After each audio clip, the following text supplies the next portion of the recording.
सामान लेने।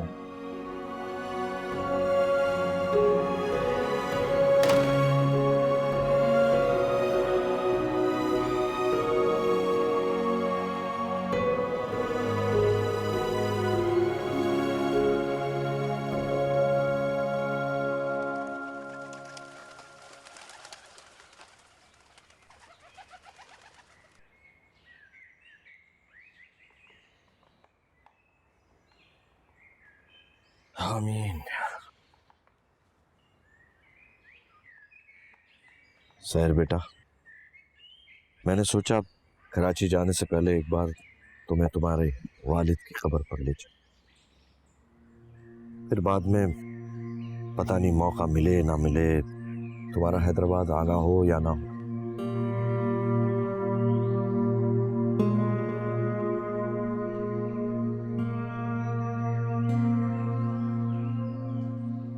सहर बेटा, एक बहुत जरूरी बात करनी थी तुमसे। वो तुम्हारे घर में बात करने का मौका ही नहीं मिला। सहर बेटा, तुम मेरे मरूम भाई की निशानी हो, बिल्कुल मेरी बेटी जैसी हो, बल्कि मेरी बेटी ही हो। बेटा, अब तुम मेरी जिम्मेदारी हो। मैं तुम्हें कोई तकलीफ नहीं पहुंचने दूंगा, हमेशा तुम्हारा ख्याल रखूंगा। बेटा, जिन हालात में तुम्हारी और जामिन की शादी, मेरा मतलब है तुम दोनों का निकाह हुआ, उन हालात में तो ज़हनी तौर पर हम में से कोई भी तैयार नहीं था, ना जामिन, ना मैं, और ना ही शायद तुम। अरे हम तो तुम्हारी शादी में शरीक होने हैदराबाद आए थे, लेकिन खैर जो होना था वो हो गया। बेटा सर, मैं तुमसे ये कहना चाह रहा हूँ, जैसे अचानक तुम और जामिन इस निकाह के बंधन में बंध गए और तुम्हें एक दूसरे को समझने में थोड़ा सा वक्त लगेगा, और ऐसा ही वक्त तुम्हें जामिन की माँ और उस घर में रहने वालों को भी देना पड़ेगा। मेरा मतलब है बेटा, कराची पहुंचकर तुम्हें अपनी ताई और बाकी सब घर वालों से अपने और जामिन के निकाह को छुपाना पड़ेगा।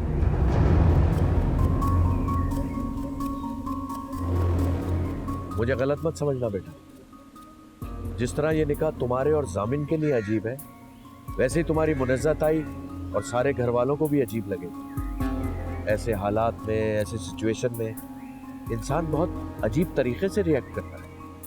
बेटा, मैं नहीं चाहता कि हमारे घर वालों को अभी तुम दोनों के निकाह का पता चले और वो तुम्हारे साथ कोई गलत रवैया या गलत बर्ताव करे। तुम समझ रही हो ना मेरी बात?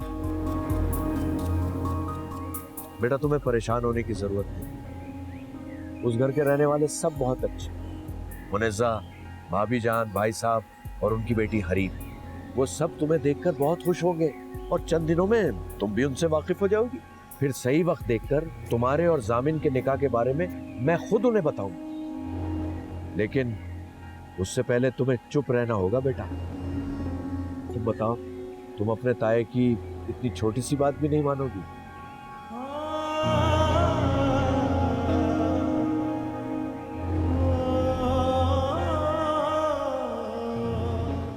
जी। शाबाश बेटा, मुझे उम्मीद है कि तुम अपना वादा हर हाल में याद रखोगे। थोड़ा सा तो हक मेरा तुझ पे रहने दे पिया, झूठ मूठ ही सही पर अपना कहने दे पिया।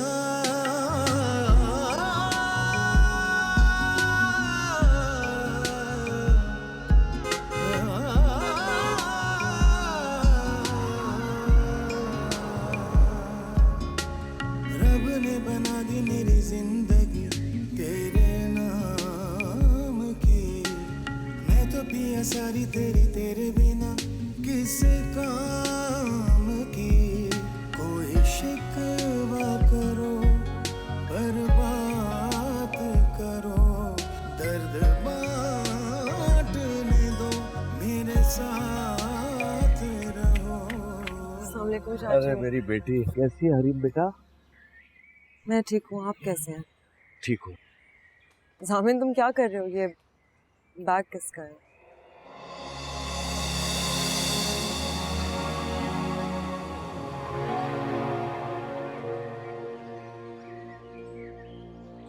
जामिन ये कौन है? हरीम बेटा, ये सहर है, तुम्हारे छोटे एजाज चचा की बेटी। ये हरीम है। सहर नाम सुना है लेकिन मिली नहीं थी। अस्सलाम वालेकुम। वालेकुम अस्सलाम।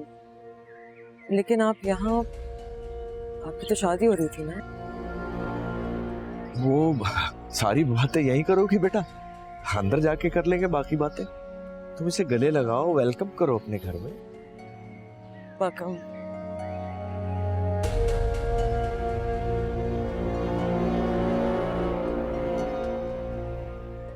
चाचू उससे क्या हुआ? ये तो मुझसे मिले बगैर ही अंदर चला गया। नहीं, मेरे ख्याल से थक गया है, लॉन्ग ड्राइव से आया ना। चलो आओ बेटा। अशरफ, सामान लेकर आओ।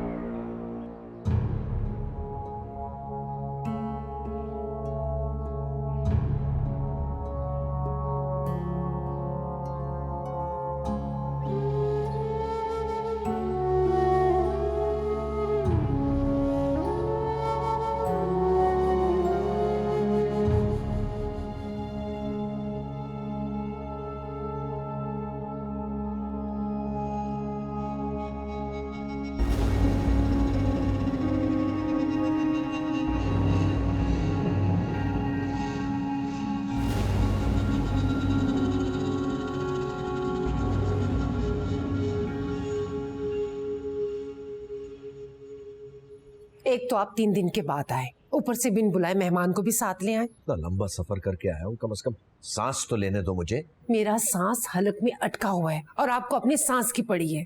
मुझे ये बताएं, ये यहाँ क्या कर रही है? मेरे सगे छोटे भाई का इंतकाल हो गया है, ये उसकी वाहिद औलाद है। क्या मैं उसको वहां छोड़कर आ जाता? मगर आप तो इसकी शादी में गए थे ना, तो क्या शादी नहीं हुई? हाँ, नहीं हुई इसकी शादी। क्यों नहीं हुई? ओहो, तो तुमने आते साथ ही मुझ पे सवालों की बौछार कर दी है। हाँ, नहीं हो सकी, नहीं आ सकी किसी वजह से उसकी बारात।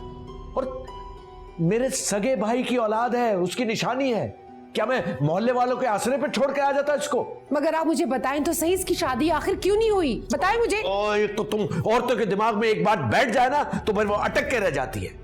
अरे भाई, जाओ उसको बाप का पुरसा दो, उसको इस घर में खुशामदीद कहो, और ये फजूल बातें बाद में करना।